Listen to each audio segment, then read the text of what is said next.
Welcome to MMA Fancast. My name's Luke, and I'm joined again with a repeat guest. That's my honor to introduce Cheyenne Hall. Cheyenne, welcome back to the show. Thank you. The last time we had you on the show, we were talking about your KO win, which was super exciting, first round KO win, and it was on your birthday. And so we talked about a lot of things like that. What I at least didn't know is that that spectacular win on your birthday was going to lead you to a title fight, an amateur title fight coming up just a couple days from now, this weekend for Showcase MMA. So Premier MMA. Premier, oh boy, Premier MMA. There you go, Premier MMA. So talk to us about that. How long ago did you know you were going to get the title shot, and kind of walk us through kind of what it was like getting that opportunity for Premier MMA out there this weekend? So I got a message from their promoter probably 2 or 3 weeks after the fight in January. So he kind of let us get back to normal life for a second, and then he offered that fight to Maya and I. The girl that I'm fighting, she actually fought on the same night, so she beat her opponent that night as well. That is wonderful. It's kind of nice that you both were on the same card. She's 4-1, so obviously she's very experienced, as you would expect going into a title shot. Since she fought on that card, did you watch her or see her? Did you have any interaction with her? Yeah, I did. Well, I kind of watched it. It was after my fight by a couple, so I was out in the crowd seeing some people that had come to watch me, and I was chit-chatting, but I definitely tried to pay attention to it some and watch, because I thought maybe we have been bound to meet each other from the beginning. I think we've been matched like 3 or 4 times, and it's just it's fallen through because of COVID or because of whatever else has happened. But I think this is the 4th time we've been matched. So, gosh. Oh, Sure. and I have a little buddy who's hi, little buddy. I know. He might have to go away in a second. We'll see. No. He's just joining. He's just joining you on the podcast. I'm thrilled. What's his name? Cash, welcome to the show, Cash. How is it? What is it like having Cheyenne as a mom? Good?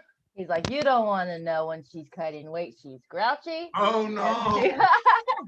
Part two for yes, 1 for no. It is kind of nice. It's one thing that comes up both at the pro level and at the amateur level, is that at some point, if you're in the same weight class or around the same talent level, or at least experience level, you end up facing each other, which is kind of nice. I know that you've had some changes. I saw on Facebook that you relocated from Morgantown up into Pittsburgh. I didn't realize that was right during this training camp. So what was it like doing that? How's everything going with you? It's been really good. It's been really good. He also likes it here so far. Sure. So he just wanted to make sure you knew. So I moved. I did the first half of the training camp down in Morgantown with Ground Zero, and then I found a spot up here. I've been thinking about relocating for work for the last 3 or 4 months, anyways. So I finally found a spot that worked, and I was able to make the move, and the timing just worked out. So it was good because I already knew a bunch of people up here. I'd cross trained up here some, so it wasn't like I was coming up here to like strangers, or it wasn't really that hard of a transfer. Really, it was nice. It was a very seamless one. Well, that is good. Congratulations on your new spot and all that. What gym or gyms? I know Pittsburgh has a lot of gyms that cross train and are very tight. So what is your main gym or gyms now? I'm going to be fighting out of the Mat Factory now. Sure. And I've cross trained with Stout and those guys in the academy, and I like everybody up here, but yeah, my main gym's going to be the Mat Factory. Wonderful. And you kind of named like 10 minutes from it, so it's super convenient too. The Mat Factory has an incredible, all 3 of those, the Stout and obviously Stout Gracie, the academy with Kama Worthy, who's got a really great gym there. So overall, it's wonderful that you're doing so well at the Mat Factory. I know that, at one point, the Mat Factory was a little bit more focused on the grappling attack of things, and I think everybody kind of does a bunch of everything. What's been the kind of like the most fun for you this camp once you transition to the Mat Factory? The most fun, I think I got a lot more experience once I moved up here with like work off the cage. Mm. That's something that I don't feel like I did enough of before. And I think that that's something that like we've really incorporated this camp, which has been fun. Sometimes it's been fun. Sometimes it's been not so fun for me. Sometimes it's really hard and I'm not very good at it. Right, exactly. If you're doing a drill where you start up against the cage and somebody's holding you there and you've got to get out, Yeah, you're like, oh no, yeah, But and that's it's also not always the most fun being the smallest person in the room, It's not always the most fun. it's not the size that matters. Right. What is it like? Doesn't I mean, fight. exactly. It's not the size of the dog in the fight. It's the size of the fight and the dog. There you go. So maybe your dog has that mindset too. But Yeah. um, obviously, it's great that you're training with the people you are. Who are your main coaches or training partners, particularly people that are pushing you in the gym? So Dom Mazzata and Chris Dempsey are going to corner me whenever I go down to Kentucky. And then of course Isaac Greeley is probably my main coach now, right?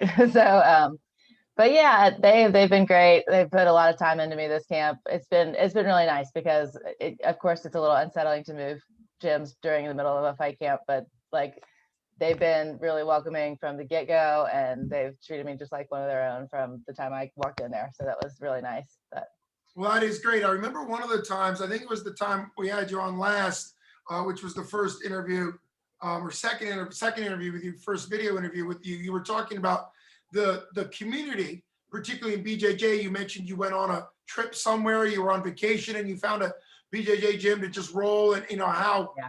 you were talking about that. How Yeah. how nice that, and I think it's a really a compliment to those guys. You mentioned all of them. Of course, Chris Dempsey fought in the UFC, and all of them are very experienced.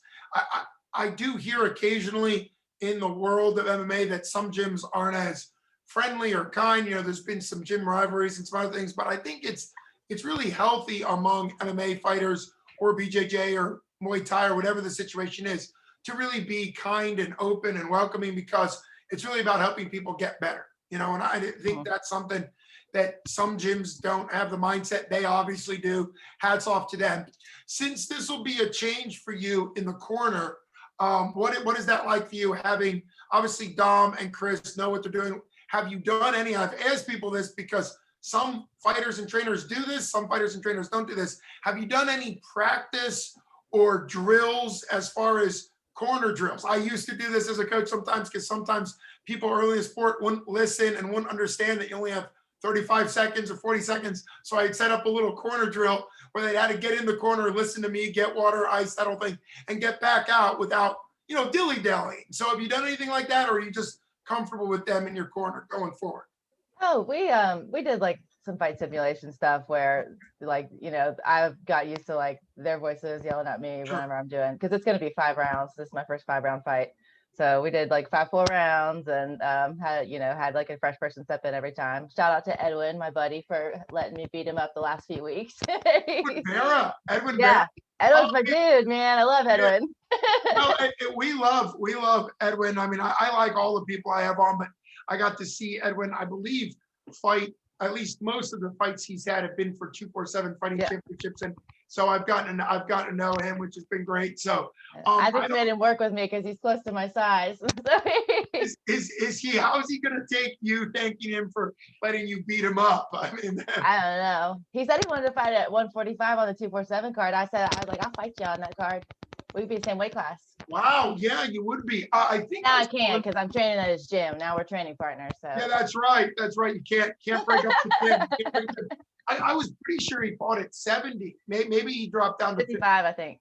Yeah, I think his first fight at 247, I had to look it up on Topology. I think it was 70, because I do the announcements and I always try to remember, because I remember. Yeah, he might have been. I think he was, but 55 or 45 makes sense. Hats off to him too. He's leaning out, man. He's like looking good. Well, it is always good when you see people kind of, the more conditioning they do, the more training they do, kind of they find their natural or a better weight class for them. So obviously it's so great that you're engaged. Now I know you've gone involved and engaged in the community of MMA. I know you've gone to Kentucky before. You did it the last time on your birthday and it was COVID and all of that. I'm pretty sure on Facebook you mentioned tickets and you mentioned people being 50% occupancy there. So what's it going to be like with a crowd? Are people from here going out there for your title fight? What's it like crowd-wise for you coming up? I'm excited to have 50% because last time it was just 25. So it'll be cool. I mean, it won't be that much different, I don't think. Like that 25 was still quite a bit of people, honestly. Yeah. So, but a lot of people are probably just going to end up watching this one online. I might have some people. I definitely have some people from back home that are coming out, but it's a little bit closer where I'm from. So it's like 3 hours for them, and it's like 5 hours from here. So Okay. yeah, so I'm not sure how many people are going to come from Pittsburgh, but we got a couple people. Well, it's nice. It's just nice to see regional MMA starting to be able to allow crowds, and obviously we've already mentioned 247 Fighting Championships. They have an insane 2 cards on the same day coming out. I know that's gonna be fun. It's gonna be a lot of fun. I'm gonna have to massage the throat so I don't lose my voice. You're gargling salt water in the corner. Gargling salt water. So, but it is really exciting to see MMA beginning to open back up and be able to have fans. And so hopefully I had the really cool but bizarre experience of doing 2 events for 247 right around Thanksgiving of last year with no crowds, 0% occupancy, nobody other than the fighters and their trainers. And it was like, sometimes I wanted to cheer like, woo, because there was no noise. It was strange. I was there. I was in the corner for a couple of our fighters. That's right. It was really strange. It was really weird. It really was. Yeah. And did it make you, because obviously at the UFC level, they've had a bunch of those too. And the commentators were talking about how you can hear the corner. As a corner yourself for those events, did it make you a little nervous to call out the ice? Absolutely. Right? Because the other person, you want to kind of whisper it, but you're like, right. well, but no, there's no whispering in there. It like echoes. It echoes through the room. Well, I want to ask you that question then. What's it like cornering? Because that's it's exciting, but it's a different type of excitement. Some people find it a little bit scarier, a little bit harder, a little bit easier. So what was it like cornering? I get more nervous cornering than I do fighting 110%. 110%. Yeah, I'd much rather be fighting somebody than cornering somebody for sure. And you're not the first person to say that. Some say, no big deal, I love the corner. Other people, it's the other way. But what have you learned about yourself and about the sport of MMA cornering? Because there's a demand. It can be a very good thing, obviously, for you. I think it can help you as a fighter kind of see stuff. But what has it been like? What have you learned from it? It helps you be able to break it down more. Because like when I'm in there, when I'm in there and you're in the middle of a fight, it's hard to like process everything as it happens because you're charged, your adrenaline's going, and when you're in the corner, you just have like a bird's eye view of everything. You can kind of see like what's going on. You can see like certain movements and patterns, and you can like take those and maybe see things that the fighters that don't see. It's more like just watching fights, which is, I like that part, but then like, I don't know. It's nerve-wracking a little just because you don't want to say the wrong thing. And then you don't want to, I don't know. There's just a lot that gets into it. I think something that takes practice. I think it's something that like, you've got to do it a few times before you can be comfortable. Absolutely. Well, and that's the thing with anything, right? I think a big part, one of the reasons why I ask about it is I think it's a unique dynamic. Some people in the corner love a ton of pump you up stuff. Like, you got this, champ, go get him, fight hard. Some people like more details. Some people like a mixture. I had one athlete once tell me, because my strategy was I always told people honestly when they were coming back to the corner what I thought the last round was, whatever it was. Some people like that so they can kind of get an idea, because when you're fighting, you can't always tell. And I had one fighter tell me that they didn't want to know if they lost the last round, because they thought that would, play with their mind. They didn't want to know that. Some fighters want to know that. One fighter told me to tell him he lost the round unless his opponent was unconscious, to tell him he lost the round. And I don't know if I want that one. I said, I'll tell you lost the round even if your opponent's unconscious. And so he knocked the guy out. And so I went running in after we were allowed in. And I said, buddy, I think you're losing the fight. But, so it is interesting how every fighter needs to hear differently. So for you as an athlete, what are you looking for your coaches? I know you've got new coaches. Clearly, you've done some play. You've played it out. You've figured it out. You've done some scenarios. So, what are you looking for from your coaches as a fighter who's using their mind, who's trying to be engaged? What do you look for in your corner advice? I don't necessarily want feedback on the last round unless it's constructive. Okay. So you know what I mean? Like I don't want to know if I won or lost it really. There you go. Yeah, I want to know like, hey, you were doing this the last round. That was stupid. Don't do that thing. Do this other thing. Like Sure. I want to know that stuff. But other than that, just like things I can capitalize on that maybe I wasn't, or like things that maybe I wasn't seeing there. Or I mean, or if I made a mistake during that last round, you know, and they think it might come up again, I want to know what that was too. So so yeah, I definitely don't want to know if I won or lost the last round. I don't think. There you go. But I think the reason why it's so good to have these conversations, particularly with the coaches, is it's all about communication. Some people want to know it, some people don't. I love what you're saying. Very strategic, very detail oriented. I also think of some of the situations that have come up, like you mentioned.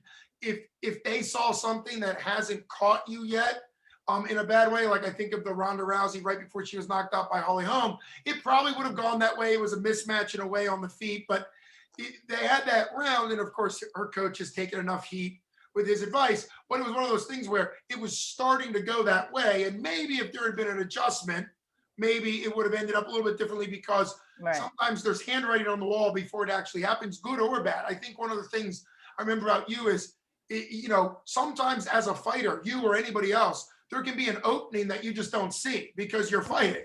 And so it's advantage to the coach to say, hey, this is open. You're doing this so well. Look for this next time, things like that. Now, in your last fight, you had a knockout. This fight, it's 5 rounds. Is it 5 threes or 5 twos? 5 threes. 5 threes. Mm-hmm. So I know from social media that you love training. You're like love training. You love training. So what was it like having to do more of it's a championship fight, which is exciting. We'll talk about that in a second. But what was it like doing the training for a 5-round fight? Because that does ratchet it up. Oh, I loved every minute of it. I loved it. Even the hard minutes, I loved them all. Yes. Yeah. It was fun. And it was like a new test of, it was a new test to see what I can do, which is cool. And I didn't find out it was 5 rounds until probably 3 weeks ago. Oh. Yeah. But I was training like it was the whole time, so I definitely feel like my cardio is in a pretty good spot right now, but probably the best it's been. Like those guys have really pushed me. And it's been good just training with like when Kama was getting ready for that fight, like they were pushing for him, and they're doing 5-minute rounds for him, obviously, because he's a pro. So I was getting conditioned just by trying to do those rounds. That was hard enough. So but it's been really fun, man. It's been like, I'm looking forward to a longer fight and like having like 5 rounds to go out there and do the thing that I like doing, I like doing absolutely. It's not a bad thing to have like 6 more minutes. No, of course not. It gives you the opportunity to enjoy something you love. And the obvious question, this is you fighting for a title. What does that mean to you? Does it add something? Is it more of the fun and the excitement? Some people have different views when it comes into a title shot, whether it be amateur or pro. I keep forgetting that it's a title fight. Yeah, I keep forgetting until somebody mentions it. But no, I don't really think of it as any other thing. I mean, it's just a fight.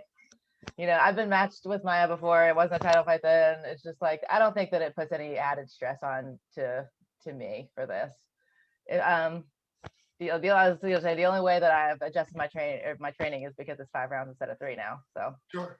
Yeah, I just keep thinking about it the same way. But I like at the end, whoever gets awarded this belt, I'm gonna be like, oh yeah, there was one of those that was involved in this. I forgot. Sure. I mean, that really does make sense, because when you look at it, it's whether it's a title fight or not, it's always a fight with the other opponent. So no matter if it's fight, man. Yeah, exactly. And you see this at the UFC level too. No matter if you're the first person on like the dark prelims or the main event, it's still you and your opponent, or them and their opponent. And I think there's even been title fights at the UFC level where it's kind of like that's a title fight, or vice versa. How is this not a title fight? I think of Tony Ferguson's incredible run and how that never culminated in a title fight. And there were times like they were clearly title fights. They just weren't.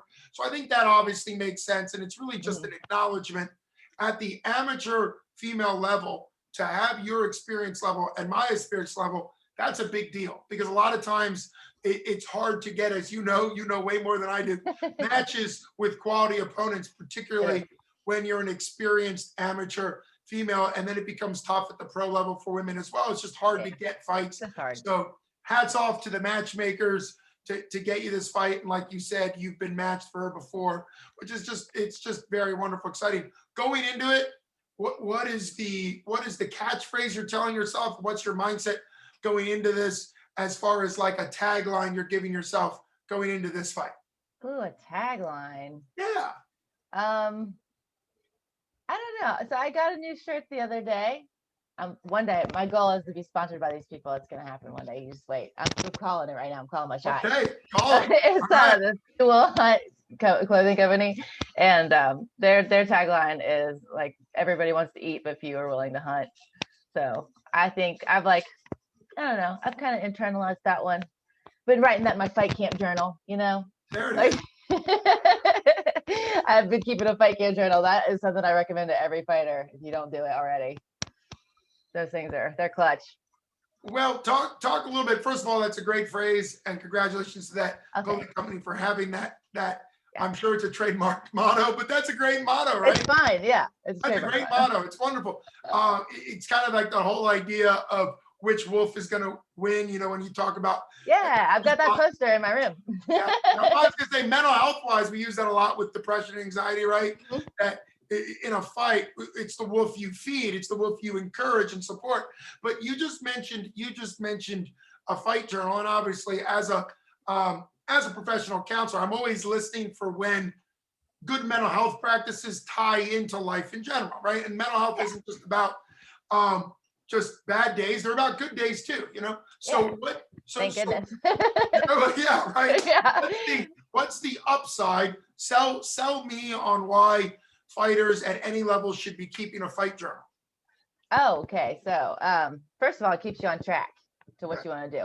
So I can go in there and be like, I can go into sparring on a Saturday at Stout and just spar and see what happens.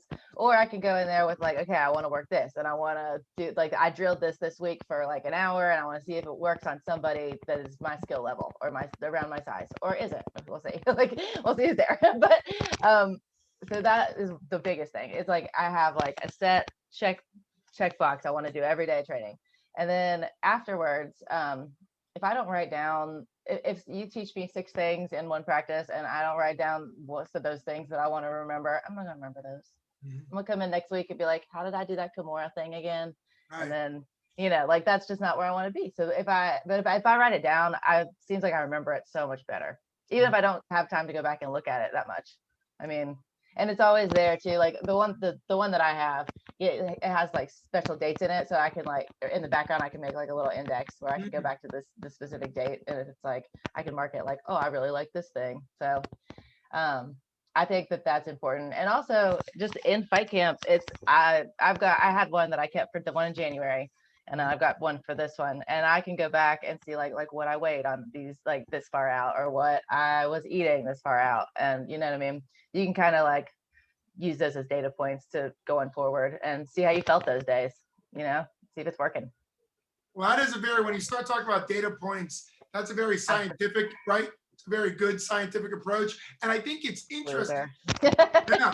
No, but it's interesting how many times people at higher levels start then talking about, oh, I better track my sleep. Sleeping is a huge deal. One of the biggest things for recovery is sleep, right? And so anything like you were saying, food and weight and hydration, all those things, plus what you're learning. It's the reason why note-taking is so valuable, not just in college or in high school, but being able to go back and see that.